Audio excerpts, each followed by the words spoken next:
नमस्कार, good morning, सुप्रभात. आज एक आपण रिव्ह्यू घेऊन आलो आहोत या दोन प्रोडक्ट्सचा.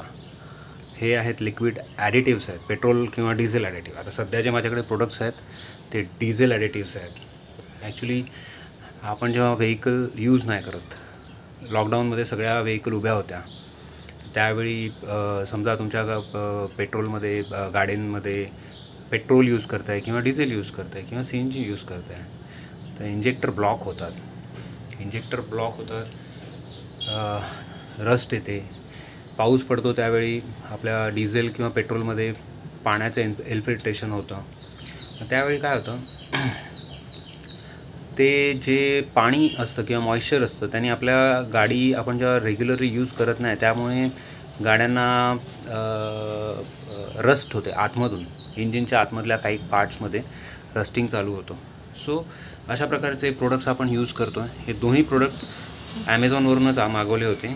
ॲक्च्युली माझी गाडी 4 वर्ष जुनी आहे, 4-4.5 वर्ष झाले त्या गाडीला. आणि ऑल ऑफ सडन एक दिवस मी जेव्हा डिझेल टँक फुल केली, ती मुंबईच्या बाहेर फुल केली, पण ते डिझेल एवढं काही खास नव्हतं आय होप. त्यावेळी मला गाडीचा फार प्रॉब्लेम झाला. गाडी अनेबल टू पिकअप घेतच नव्हती. पिकअप होता गाडीला, पण गाडी फर्स्ट गिअरमध्ये टाकल्यानंतर जी उचलायला लागते ती गाडी उचलतच नव्हती. So I went to Maruti service centre. I talk to them.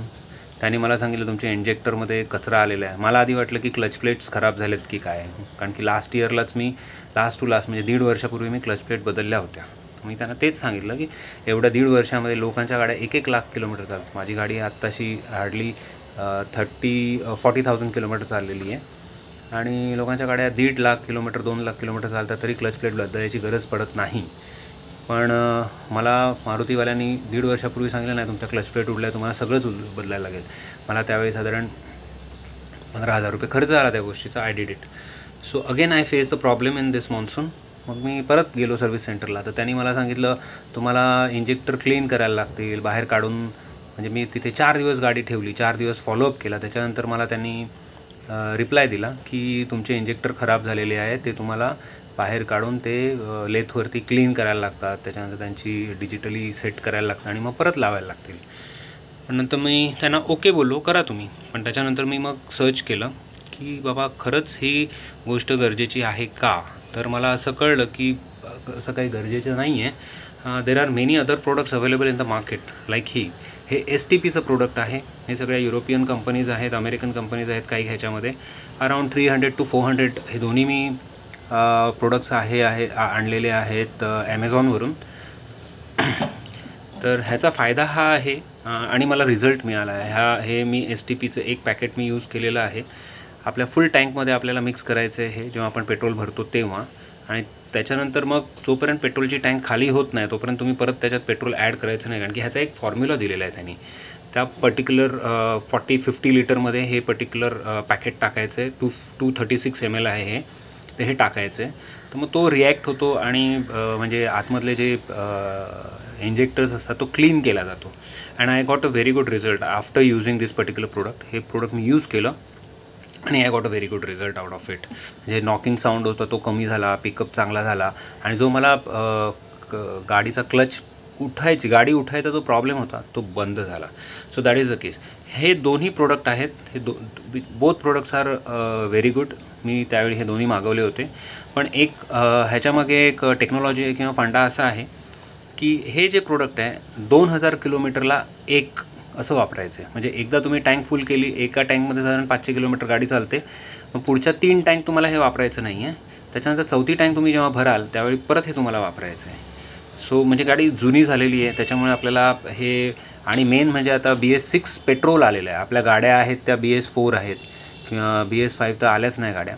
BS4 गाड्या असल्यामुळे टेक्नॉलॉजी जुनी आहे. आणि आता BS6 पेट्रोल आलं आहे, त्याच्यामध्ये ल्युब्रिकेशन हा पार्ट नाही आहे असं मला कळलं आहे.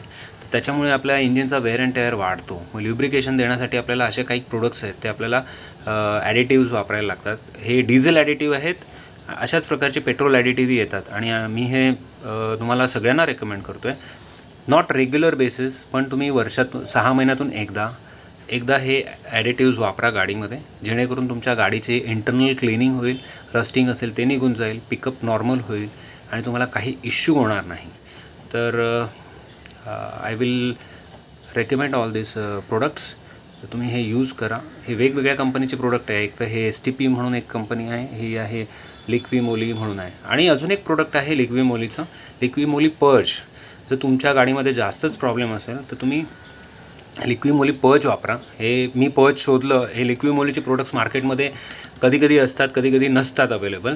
So I will recommend you. हे आहे सुपर डिझेल ॲडिटिव्ह, पण मी तुम्हाला रेकमेंड करीन की लिक्विमोली पर्ज म्हणून येतं सुपर डिझेल ॲडिटिव्ह. लिक्विमोली पर्ज म्हणून येतं, हे सुपर डिझेल ॲडिटिव्ह आहे. तर पर्ज हा पर्टिक्युलर प्रोडक्ट आहे, तो तुम्हाला एम्प्टी टँकमध्ये टाकायचा आहे.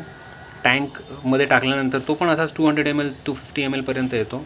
त्याच्यानंतर तो टाकल्यानंतर तुम्हाला गाडी रन करायची आहे, त्याच्यामध्ये पेट्रोल ॲड नाही करायचं आहे. These are additives. तो ॲडिटिव्ह नाही आहे, तो डायरेक्टली तुम्हाला टँकमध्ये टाकून गाडी रन करायची आहे.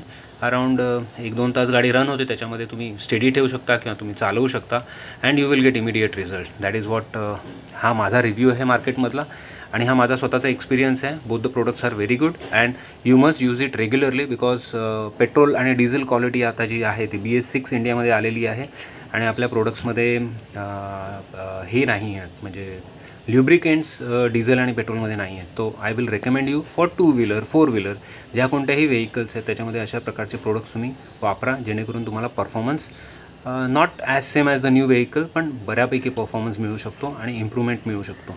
Okay, thank you very much. तुमचे काही जर रिव्ह्यूज असतील, तुमचे काही गायडन्स असेल तर आम्हाला जरूर कळवा.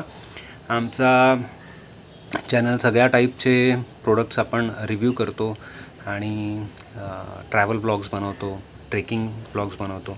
तर प्लीज आपले चॅनल सबस्क्राईब करा. तुमचे काही गायडन्स असतील, तुम्हाला काही रिव्ह्यूज असं वाटलं असेल काही चुकीचं आहे किंवा चांगलं आहे, तर प्लीज कमेंट करा, म्हणजे आम्हाला त्यांनी बूस्ट मिळू शकतो. Thank you very much and good day.